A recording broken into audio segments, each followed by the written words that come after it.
Okay, so we're getting into episode 3 of Death Note. And episode 1 kind of set up the rules of the Death Note. It told us what the Death Note is. Then episode 2 set up the conflict. It brought in the adversary and it told us we're going to have this intellectual game of cat and mouse between two individuals who don't even know who the other one is, but they're going to play this game on this high intellectual level that it should keep the tension going, should be a lot of fun. Ryuk looks like he's going to be having a blast. So I guess here in episode 3, we'll see the story really kick into motion. We'll see if maybe some more characters are introduced. We'll see who makes the next move in this so-called game of chess between Light and L. So let's go ahead and get it started. And during the OP, I do like to take a minute and just remind everyone that I have a Patreon now. I know a lot of you are already members of the Patreon, but if you're not, you're just kind of curious about what's going on over there, you just want to check it out, well, there is a link in the video description. So, once again, we're getting a little bit of a recap of the previous episode. We're hearing L speak to this police organization. I don't know, is it the International Council of Police Officers or something? So, you take the recaps out. These are actually fairly short episodes. But I guess, like I said, 15, 16 years ago, the recaps were probably necessary for a lot of people. Streaming wasn't as commonplace at that point in time. You just kind of caught it when you caught it, so it helped to have a little bit of an idea of what was going on when you jumped into the episode, I would imagine. But yeah, I love that recap of that split screen with Kira and L. Okay, Dealings is the name of this episode. It looks like we're back in this special investigation headquarters here, while they're trying to figure out what's going on. I guess they've got some tips from the public about the murders, but they don't quite seem to know how many are true and how many are cranks. I'd say they're probably all cranks, right? Oh, so there was some information that was withheld, just in case, they do that. Somebody is falsely claiming to be Kira, they'll need to know some things. And it looks like the real Kira obviously hasn't called in and confessed. Light hasn't done anything like that. So, 21 people turned themselves in falsely, I guess. Okay, looking into the heart attacks. So everybody who had a heart attack had publicly available information in Japan, kind of confirming, giving them the clues that they need for L to find Light here. Oh, they also know by what time they happen. It's after school, so it's probably a school-age person. And a lot of them 8 p.m. and midnight. That would be when he's most active after doing his homework. Saturday, they're really going to put this together, right? But it could also be like a 7 to 3 worker or something. Yeah, but it looks like L's picking up on the idea. This is probably a student. Matches a student's schedule. Oh, there's some other reasons too, not just the time. Okay, driven by his own sense of justice, that you don't have to be too clever to figure that one out. Oh, so he's judging the mental age, but the mental age and the chronological age don't always match up, L. You're making some dangerous assumptions there. But yeah, L has really picked up that Kira is a student. I don't know if L's logic is as sound here as it could be. I also don't know what he's withholding to himself and not releasing to the guys here in the headquarters. Oh, so this guy's going to say, why are we even hunting for Kira? It seems like maybe Kira's doing the right thing. Like Kira's very popular here. See? Dropping the crime rate, all because of Kira. The spirit of justice, spirit of vengeance here. Japan's own little ghostwriter that works with a notebook instead of a motorcycle. So it's cool because we've seen that L is an actual real person. We've seen L speaking into that microphone to modulate it. But from the perspective of these investigators, they'd have to wonder if L isn't some kind of construct, some team working together or some way just to motivate them into doing their jobs better. It'd be hard to have trust in this mysterious entity known only as L. But L has really gotten close, if not quite nailed it, understanding that he has to know the face of his victim before Kira or Light can get rid of him. Just a name's not enough, as we found out.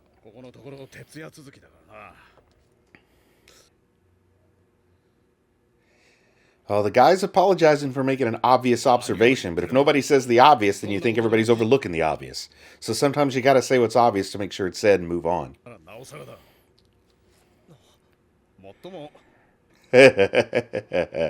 This guy's kind of saying what he's thinking, but he's saying you'd better know not to say what you're thinking if you're thinking what I'm saying. Know what I'm saying? Know what I'm thinking? Oh, so he's back helping this little girl, this young girl. I can't tell how old she is, but helping her with homework while Ryuk just kind of hides in the background and watches. I need somebody else to make contact with that Death Note, because I've got to see someone have a freak-out response to Ryuk, because Light handled it way too well. He's getting annoyed at her. Is that his sister? It's got to be his sister, right? Sounds like either sister, yep, little sister. Good. I was kind of curious, was it a neighbor, sister, niece, nephew, something like that? Oh, is this a twist I wasn't expecting? Is his dad one of the investigators? Please don't let me be wrong about that. I'm seeing this correct, right? This is too good to be true. Some people don't like it when the world seems a little too small. I kind of love it. I like it when everything's a little twisty, turny, a little too interconnected. And Ryuk just sitting there staring at the table.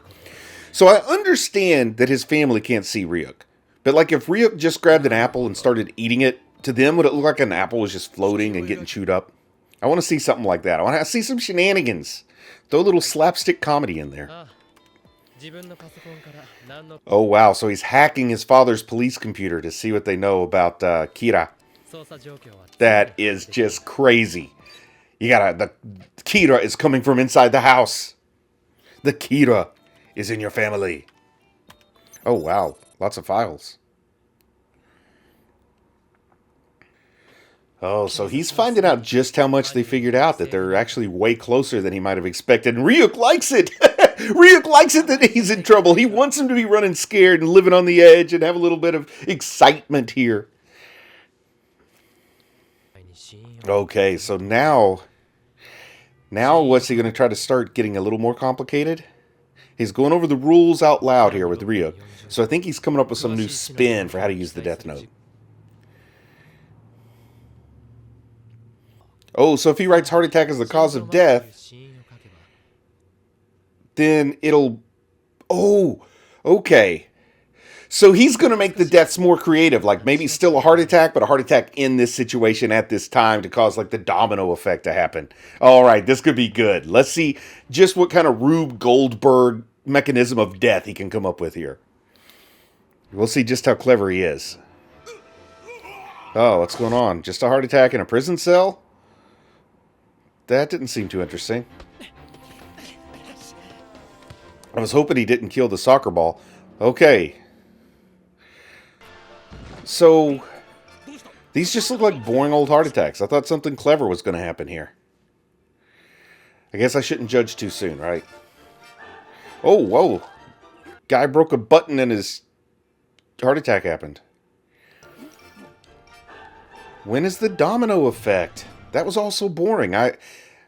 23 heart attack victims in one day. Is he really rubbing it in? Oh, so is he trying to change up the day? He's picking that number, 1 every hour, to like work around the clock to lead him off, but now that he knows, oh, because he's found a way to delay when the death happens, I guess. Nobody can skip school for 2 days. I'm going to confess something. I have skipped school for 2 days back when I was a high school student. Not that hard if you go to public school. But yeah, Kira is sending some kind of message. Let's see what L takes out of this. He's trying to lead them off his trail of working during these peak hours in this peak time zone, etc. Yeah, he's just sending a message, not to put too much into when the deaths occur. He's flexing. He's just flexing his murderous Death Note powers on them. And he also knows, this is letting L know that Kira knows what L is suspecting, that there's a spy, basically. This is how L figures out that their information is compromised. Yeah, Kira knows what the police know. And it is this chess match, so Kira made the next move. He's telling Light, or he's telling L, come on, how about this? Check. How are you going to deal with that? So, yes, he's anticipating L's next thought, but is L going to anticipate Light's next thought? Or Kira's next thought? I like Kira better than Light, to be honest. Yeah, L is really trying to think into Kira's deeper motivation, which could be tricky because I'm not entirely sure that Kira really recognizes his own motivation. Says he wants to be a god and to make the world better, but maybe there's more to it. Maybe some narcissism at play with both of these characters. Oh, so he's trying to do this to sort out L. He's trying to lure L out into a way that he could be easily found. Or not easily found, but at least found. So he's trying to find L just as aggressively as L's trying to find Light.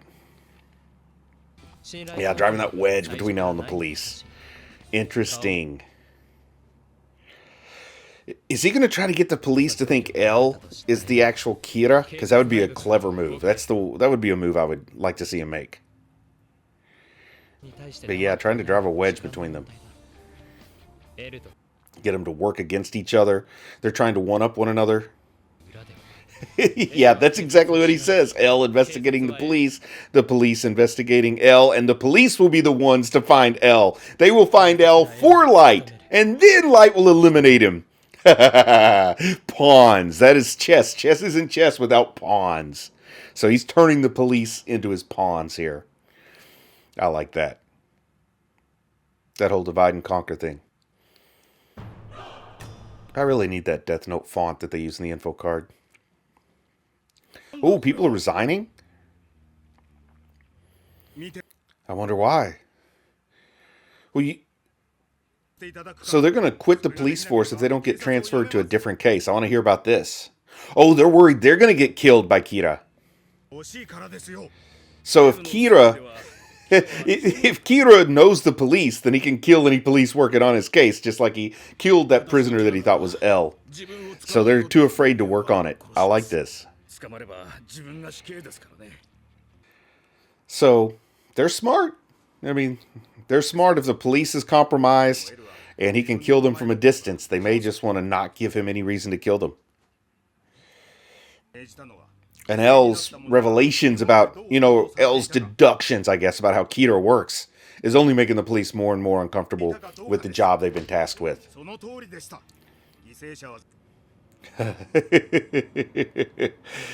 Yeah, they don't have the gift of anonymity like L does.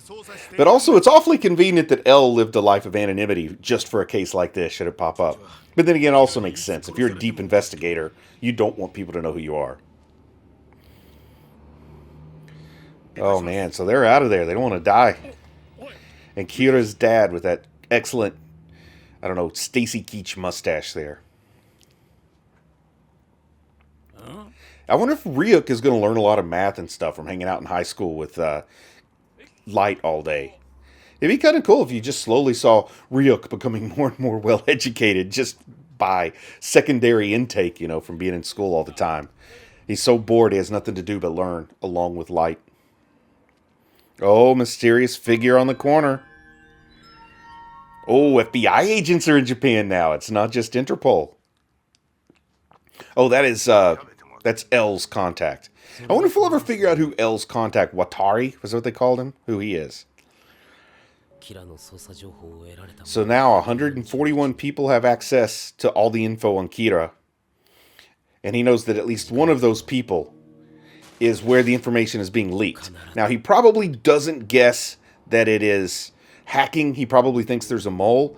But he might match up all these 141 people with children that are the right age to be the student that he suspects, and maybe look at other background information. I bet L is going to figure out Light quicker than Light figures out L.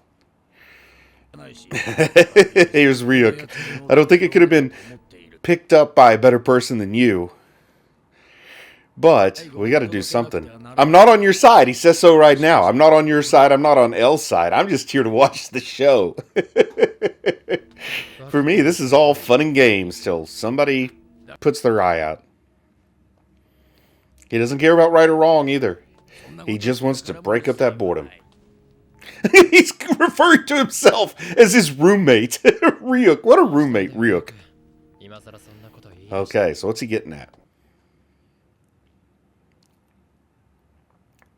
Oh, it's creeping him out? It's hard to think of something to creep out Ryuk, but he said it's creeping him out. Oh, he's telling him he's being followed just for the heck of it. So who's following him? Is this Watari? I think that was the guy's name, L's contact, out in the public. Or is it someone else? Or will they make us wait? Ryuk's just annoyed, that's all. I'm just annoyed to be followed like this. He feels like he's being watched. But Light is unflappable. He thinks it's no big deal. Says I'll get rid of him later. So, yeah, you could make sense that L would just have every single family member of all 141 of those police tailed, particularly if you narrow it down to the ones who live in the specific district he's interested in that have kids in that high school student. But he would need at least, I'd say, 30 or 40 tails out there, but he probably has that kind of resources. But yeah, he's really got to find out who the Shadow is to get rid of the Shadow before he can even think about getting rid of L. Oh, okay, we're going to get more information. The difference between Shinigami and humans. Let's see. It's going to tell us why the Shinigami do what they do. Oh, so the Shinigami become immortal by taking the remaining lifespan away from the humans that they kill before their life expectancy is up. Oh, that's a great twist. So he gets an extra 20 years. So this is how Shinigami are immortal, is by making sure humans die before their allotted time, so to speak. That is incredible. And it's evil, and it's kind of creepy. Oh, man, this is nice. But he doesn't get his life expanded. In fact, his life's probably going to shorten from this. So that's the difference. A human can't be made immortal from the Death Note like a Shinigami can. He says it's kind of the Shinigami to do that. But the Shinigami are like a soul vampires here. They lengthen their life by stealing the life short of humans. Oh. So the Shinigami knows, because when they see a person's face, they know their name. They see their lifespan above their head like a video game, so they know how many years they're taking away. That's kind of a cool concept. So, if Ryuk sees someone, in theory, he could give that information to Light, but something tells me he won't, because he'd think it's more fun to withhold it. You know, he is not Light's pawn by any means. He's not his accomplice, he's not his minion, he's not his partner, he's just an observer. He's closed-lipped. Man, what a great creepy character, though, Ryuk is. What? So he has the ability to turn Light's eyes into Shinigami eyes so he can see all this information? Oh, but you have to make a deal. A devil's gambit, so to speak. A deal with the devil. So what's the price for a Shinigami's eyes? 10 years? Half the remaining lifespan. So that would be a lot for Light. He's young. So he's got like 40-some years? He has to give up 20-plus years to get those eyes? Okay, so he says if you have 50 years, you'd give up 25. Okay, so this is a deal. He won't tell him the name, but he'll sell him the name, so to speak. Yeah, he's picking on what I said. You're not going to help me. You're only going to lord this over me. You're all about what's in it for you, Ryuk, and I like that. The Shinigami code of selfishness. I wouldn't do it, Light. Don't take the Shinigami eyes. Don't take the Shinigami eyes. It's not worth it. No, don't do it. It's not worth it. No, don't. Say no. You're smart. You can figure it out on your own. Don't give up 25 years of your life, man, just to get rid of this tail. Ryuk is playing you like a musical instrument. And here it is to be continued before we know whether or not Light decides to make this very bad deal, if you ask me. I don't think he should give up 25 years for the Shinigami eyes. Of course, I knew Ryuk wouldn't volunteer any information. He just doesn't seem like that kind of cat to do that. He is there to just stir up the crapometer and have as much wild crap going on as he can and enjoy himself and enjoy a good show and a good battle. He's watching the anime, but he's watching it in first person. He's not watching it in third person like me here. He also gave a little bit more commentary this episode than usual. But I got to tell you, Ryuk has been sort of humanized a lot more than I expected from not knowing the character and only really knowing images of the character and sort of drawing my own preconceived notions based on how he looked, and I always thought it was a cool looking character. But he actually has a little more down to earth, I guess you'd say, personality and nature, at least so far, than I expected from it. But yeah, this just showed us the next move in this game of chess, putting L and the police against one another, but we got this mysterious figure following Light that nobody knows who that is. So I guess the only way to find out is to move on with another episode. And with that, I'm just going to say, I'm proud of you for watching anime, and I'll talk to you again soon. I just want to say a big thank you to everyone who supports the channel on Patreon. It really means a lot to me. If you might be interested in Patreon perks like early access to videos, uncut reaction videos, ad-free videos, and the opportunity to vote on which anime will be covered in the future, then click on the link in the video description. Thank you.